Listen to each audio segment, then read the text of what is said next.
ok เลยจะបន្តទៀតគេដាក់ថាមួយទៀតគេដាក់ថា they come in many shapes and size such as suspension bridges bridge and beam bridge some are made of steel and concrete while others are built from wood or stone អូខេអញ្ចឹងក្នុងនេះគេចង់ប្រាប់បងប្អូនថាម៉េចគេសិថាម៉េចឥឡូវយើងមើល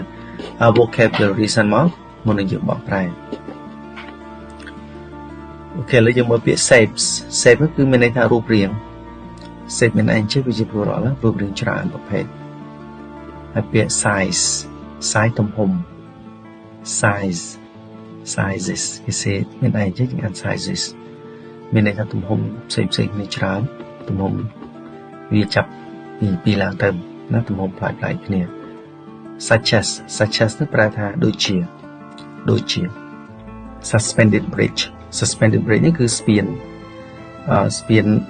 មួយយ៉ាងដែលប្រើលក្ខណៈថាខ្សែពួរស្ពាននេះគេប្រើខ្សែពួរ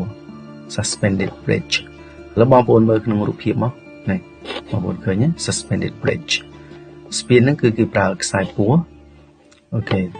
គេហៅថាស្ពានខ្សែកាប suspended bridge វា suspend មានន័យថា pure ណា pure ជាស្ពានហ្នឹងគេដាក់ខ្សែកាប pure វាអូខេ suspended bridges បងប្អូនមើលក្នុងរូបភាពនេះហើយពាក្យ arch bridge មានន័យថាស្ពានប៉ុន្តែស្ពានហ្នឹងគឺរាងដូចធ្នូអញ្ចឹងណាបងប្អូនមើលក្នុងរូបភាពនេះពាក្យ arch នេះមានន័យថាធ្នូហើយពាក្យ bridge នេះស្ពានបងប្អូនចេះហើយជាង arch bridges មានន័យស្ពានដែលមានរាងដូចធ្នូអូខេមើលរូបភាពមកមួយទៀតគឺ beam bridge